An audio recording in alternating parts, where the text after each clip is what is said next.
from each happily ever after, every wish upon a star.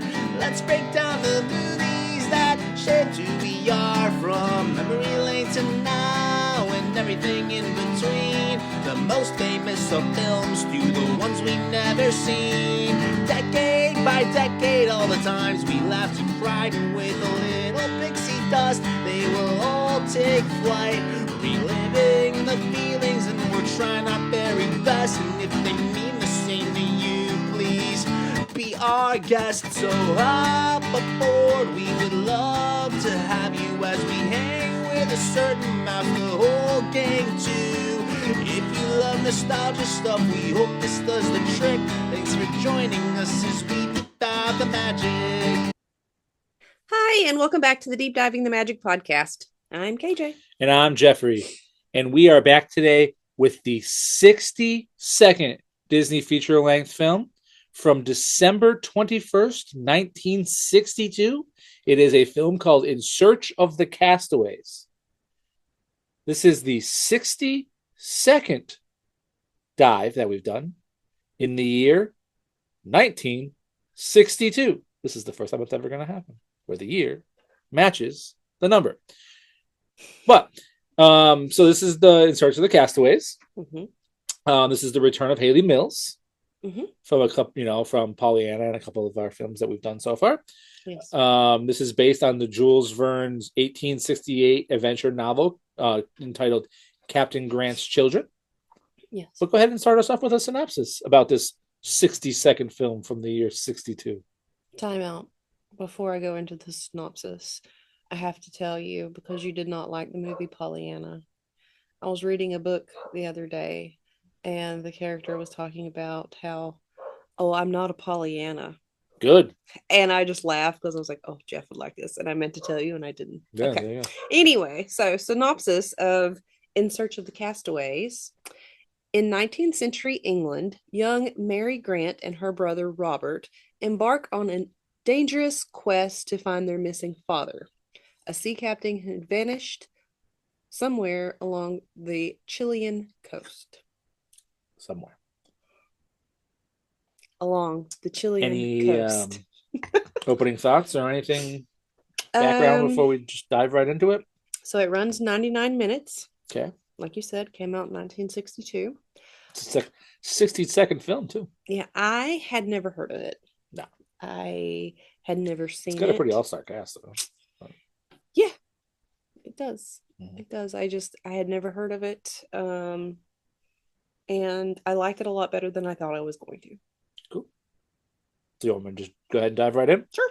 All right. So we start off and we see a body of water during epic sounding songs, and there's the opening credits, and we see a message in a bottle get thrown into the water.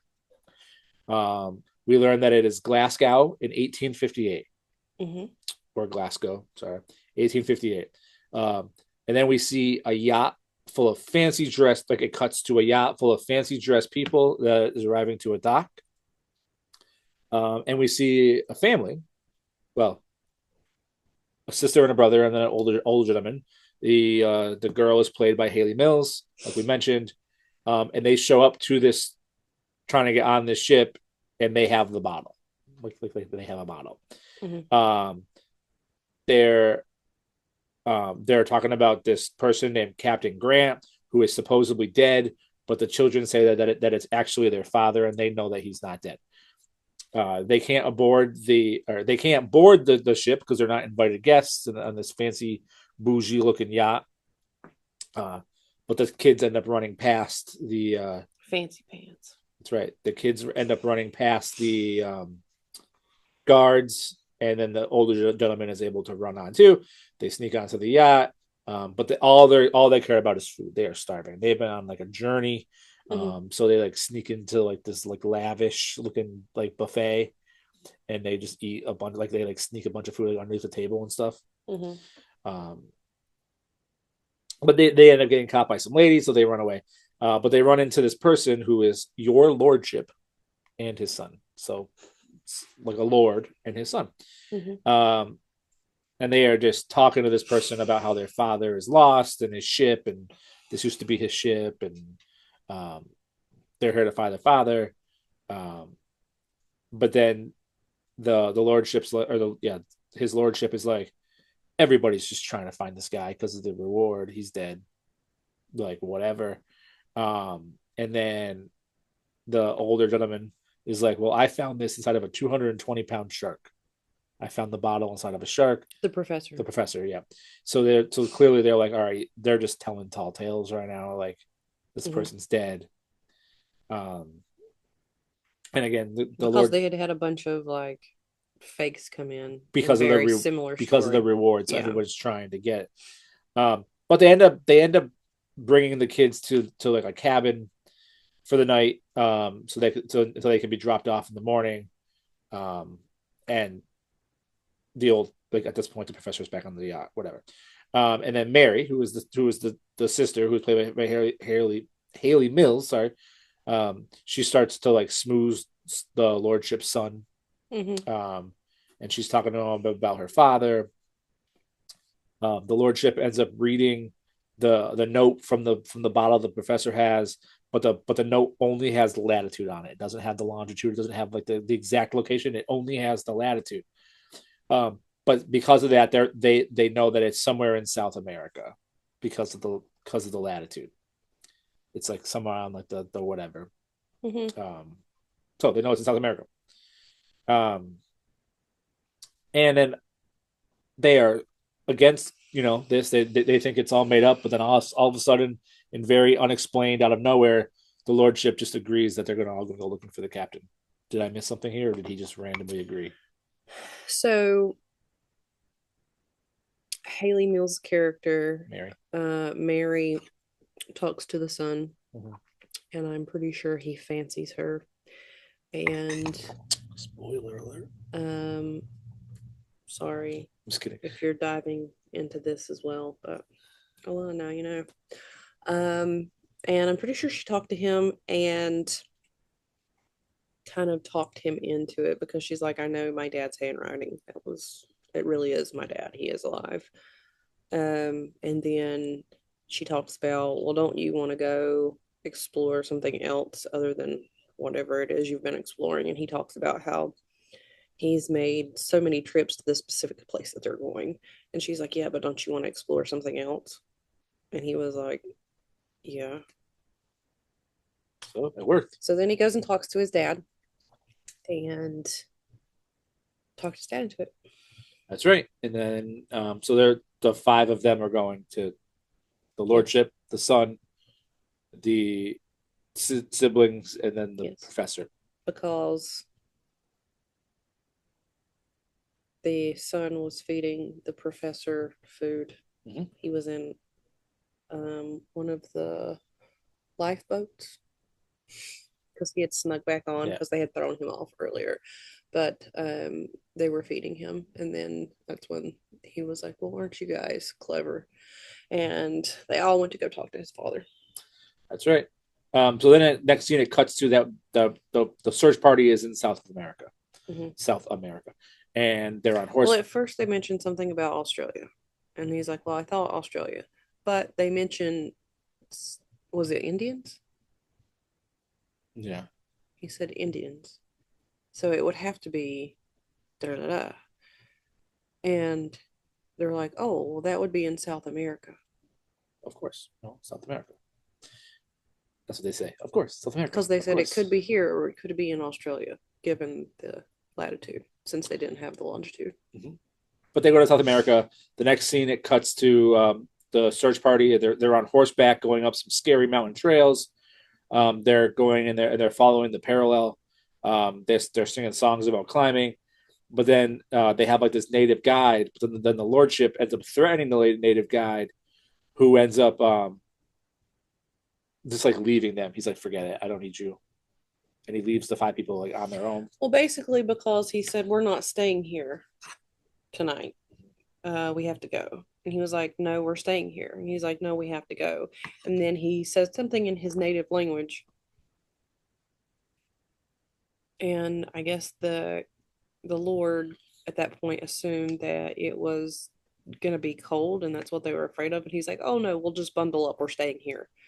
And then the professor realized that Don't get too far. that's not what he said. Yeah. So somehow there was like I don't know, an old dilapidated building on the side of this cliff thing that they were going to stay in. Like a shack. So they did leave them there for the night, and so Ford decide they're going to sleep in the shack. So then John, who is the lordship's son, and Mary, they keep flirting. They're playing guitar. They're singing songs about being castaways in a very wholesome, flirty way. Mm-hmm. They make wishes on a star. John wishes that his father would get lost for a while.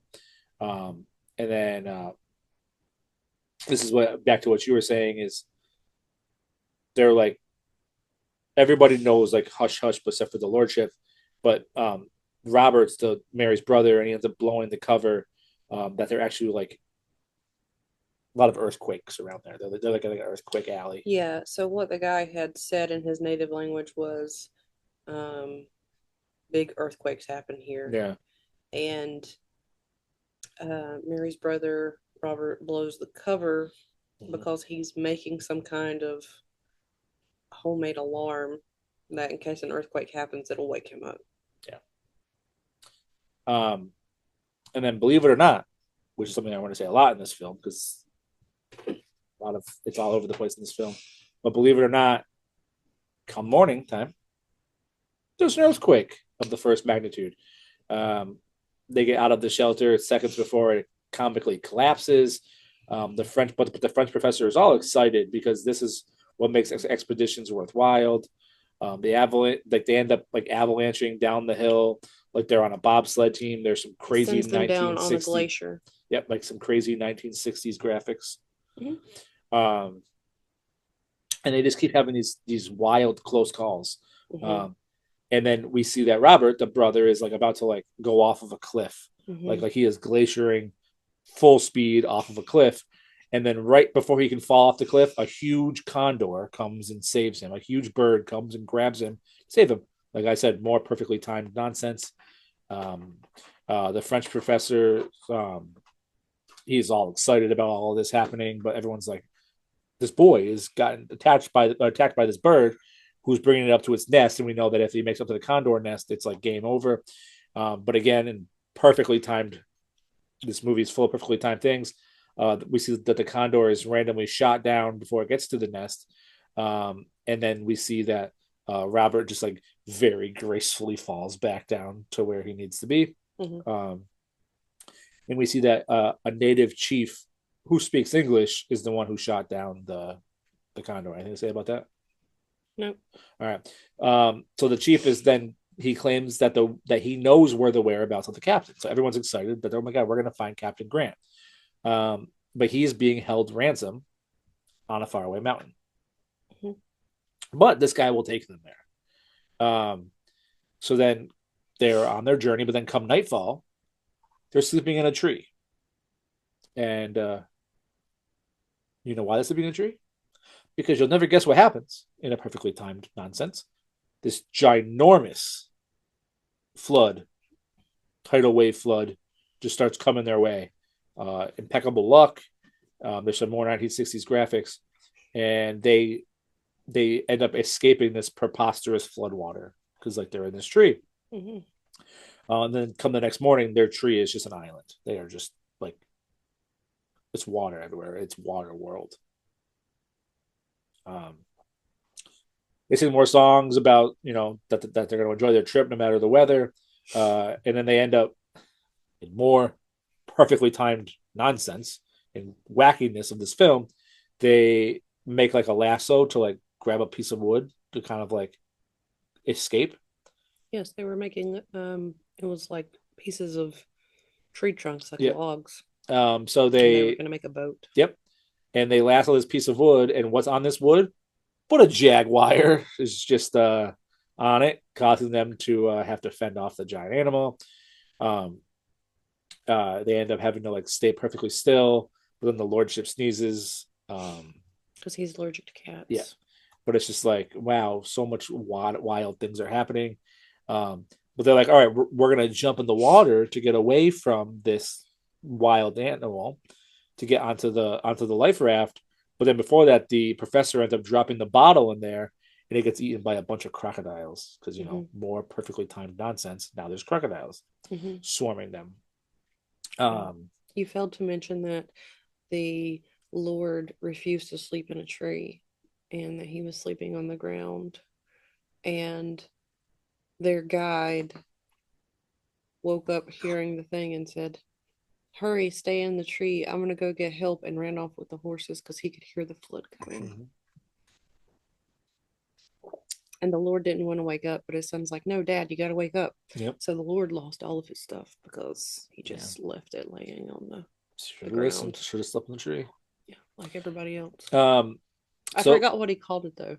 yeah, I'm not sure. So they're in But it this. was funny. They're in this tree, and they can't get in the water because there's crocodiles, and they can't get on the boat because there's a jaguar, which is also in the tree with them. So now it's nightfall again, and then in more perfectly timed nonsense, there's a giant whopper of a Disney lightning storm, which causes the tree to catch on fire. And you'll never guess it, but the jaguar is blocking their way out. Their luck in this film is absolutely horrendous. Like all these crazy things keep happening. Yeah. So we see some flames. The flame graphics are better than the graphics They obviously earlier. did not realize they were in a Disney film. No. So as they're about to get on their escape raft, the jaguar jumps on it, causing it to float away. And then of course they can't swim because of the swarm of alligators, because this movie is ridiculous. But they're afraid that they're going to be burnt alive. Yep. But then again, in more perfect timing, because this film, another giant typhoon flood comes again and puts out the tree, and gives them enough showers for a month. Thoughts on that? It's just more nonsense that keeps happening. But it's at this time that the professor realizes that the shark were a type of sharks that only live in one part of the world. But he gets interrupted by the native chief saying that they found the prisoners. So they believe that that's the dad, the captain. So he doesn't say about the sharks that he says. He holds it for later. So they end up boating themselves to the village where we see 3 castaways.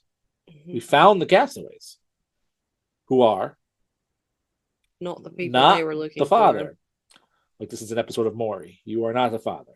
So then this is when the professor says, well, the sharks only live in the Indian Ocean. So they have to go to Australia.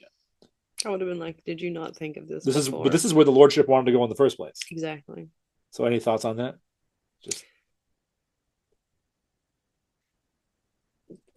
Just wouldn't be a Disney movie without all this extra. Oh no, there's some extra in this film. This film is wild. Yeah. You could say that. So they end up freeing this prisoner. They like give money to get these 3 prisoners who decided that they're gonna join their ship, and then but then they meet this gentleman, and you might be able to touch more on this than me. They meet this gentleman who knew the captain they're looking for, and that he has passed away. Like he is like, this guy's dead, and then it was this is where I turned to you and I was like, this guy is 100% the voice of Shere Khan from the Jungle Book. Yeah. You can just tell he's the and I looked it up and it's correct. You were so proud of yourself. This dude was not like masking his voice when he was Shere Khan at all. Like it's just like his voice. What? But this guy is trying to trick the expedition into smuggling illegal goods and bringing them to New Zealand. Right? No, he does successfully trick them. Not yet, though, I don't think. Because he does. Okay, then go ahead and explain. So he was like, oh, yes, I knew your father, and I can help you with this, and and he sweet talks his way into this. And then next thing you know, they're loading up their cargo on this ship because they're also going to New Zealand. And that's how they ended up on the ship. Yeah, so they have all like these And I thought that was another part, but okay, that makes sense. yeah, and then the daughter, Mary, was all upset because she's like, I don't think we should trust this guy. Like, what are they loading on your ship? And he's like, oh no, it's supplies for something. I don't Pillows remember or what it was. something. Yeah. And then she was like, sure, sure, go ahead. Why don't you open it up then? And he's like all upset with her. The lordship's son. Yeah, because he's like, I don't understand why you would think that. Um, so um he goes down into the cargo hold with her and he's like, I'll show you that you're not right. And he opens one up and she said, see, told you. And it was weapons, illegal weapons. Guns. So they find the And smug. perfect timing. One of the shipmates finds them Yep. and said, oh, you guys shouldn't have looked down here. So they end up getting hold at gunpoint. Mm-hmm. And then their ship ends up getting mutinied by the bad guys. And they end up sending the party, Mm-hmm. the five of them, like out in a lifeboat with no oars. Yeah. Um, And the guy told him, this is also where I set your father at. mhm. So Irony. he Irony. mutinied he mutinied the captain Mm-hmm. because In the exact same he's spot. Shere Khan. Um, Maybe you'll get lucky and find him. but they do make it ashore, but they're captured by the locals, and they're locked up. Um, you might be able to explain this to me, but they're like locked up with like this random person who looks like the guy from Treasure Island.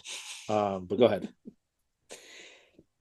Yeah, so they get locked up in this building that you have to walk down a really narrow path to get through. Um, Up a hill. and it's no, it was just like a bridge, a thin bridge, and the building itself is elevated up, so you couldn't just jump out the window because it's so tall. And um, they lock him up because he was also captured, and His name is Bill Gay. I swear it was Big On from Treasure Island. Anyway, he Ben Gone. yeah, been gone. Yeah, but his name was Bill Gay. Close, Same initials. because it was the same guy. Just kidding. I don't think it actually was. I No. think we looked it up. Anyway, He was also a mate on the captain's ship.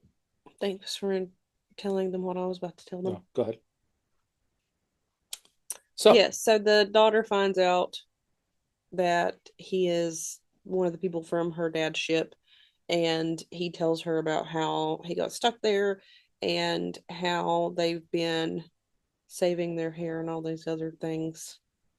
Because they all get thrown in one by one, and then when her brother gets thrown in, he goes, ah, yes, I have prayed for a boy like you, your size exactly, because they're gonna have him crawl out.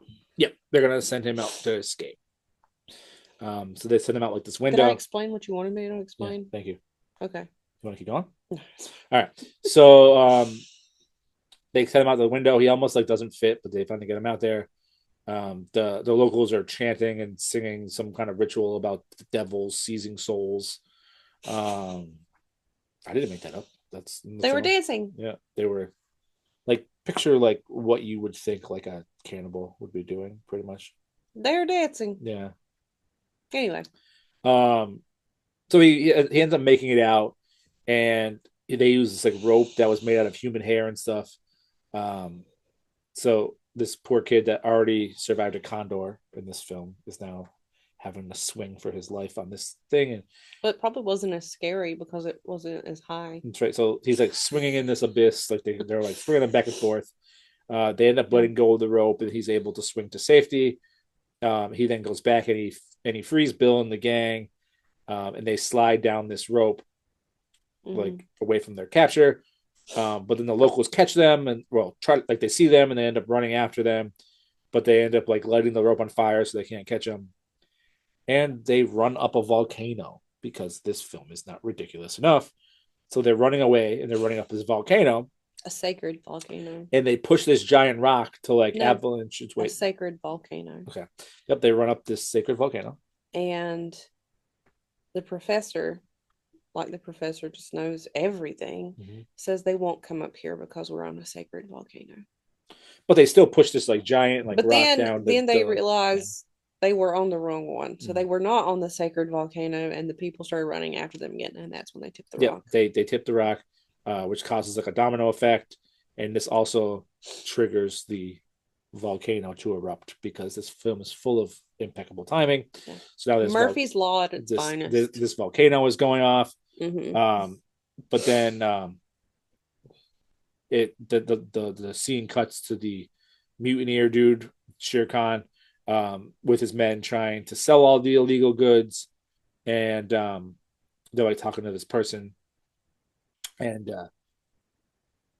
the search party gets back on like their boat, and they're trying to like get towards the mutineer's yacht, where they look over and they see that the villains are trying to sell the weapons to none other than Captain Grant, the people's father. Yeah.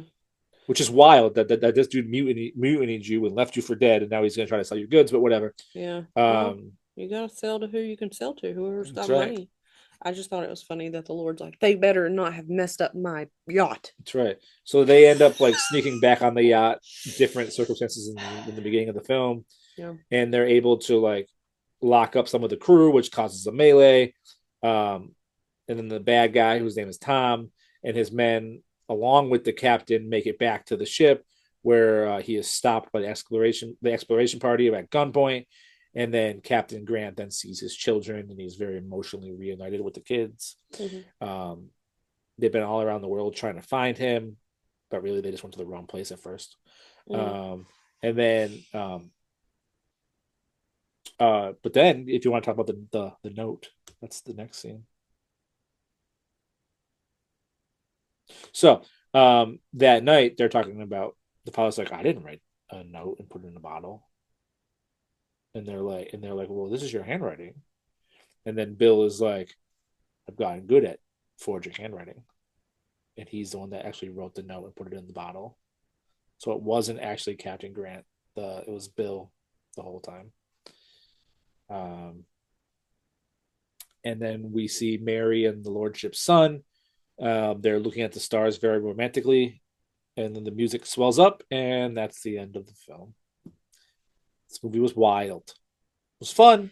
I thought you were going to have me talk about how they found the note. I was like, we've already talked about no, so the note wasn't really written by Captain. Okay. Well, yeah. So the music swells up, and the end of the film.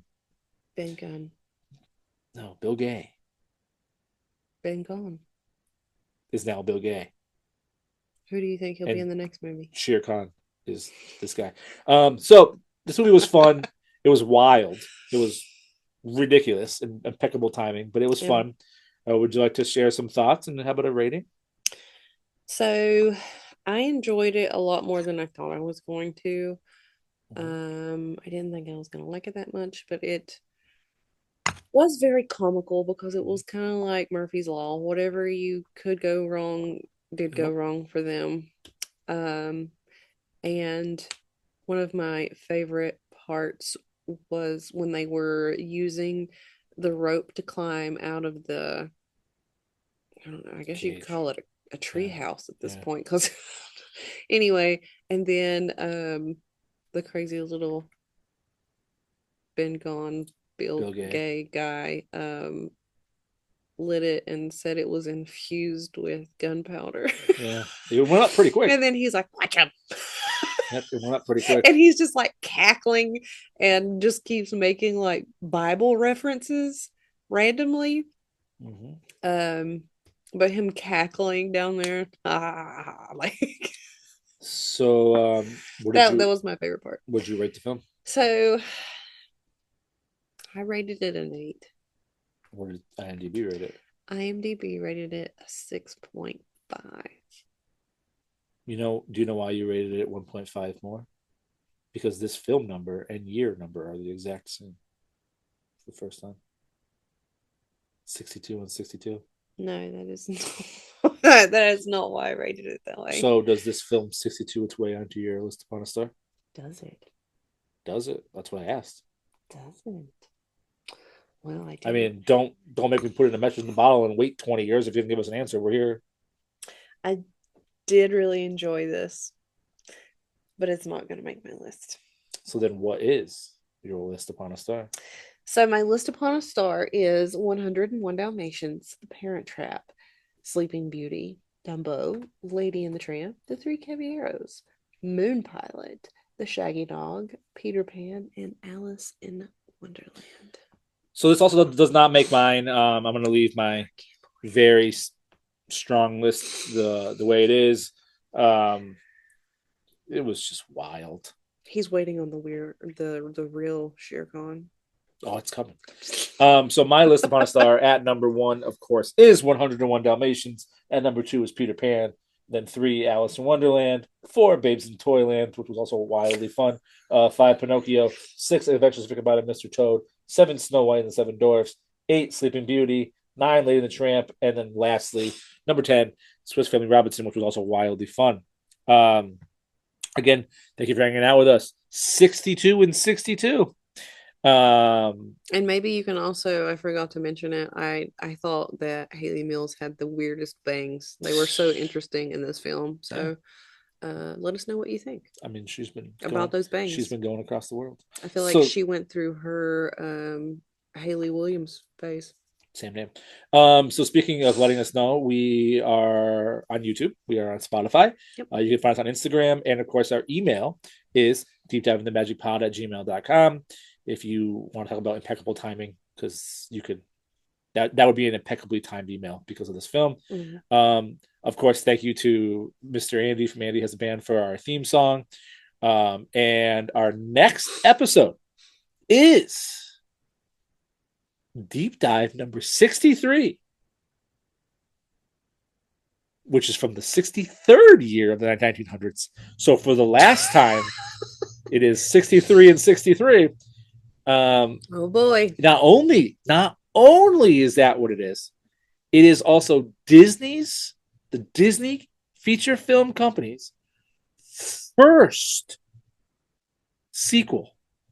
It is the first sequel to a film that we've watched so far, and that is The Son of Flubber. Will this movie bounce its ways into our hearts? We'll find out next time. Want to take us out? Thanks for deep diving the magic. Bye. Bye.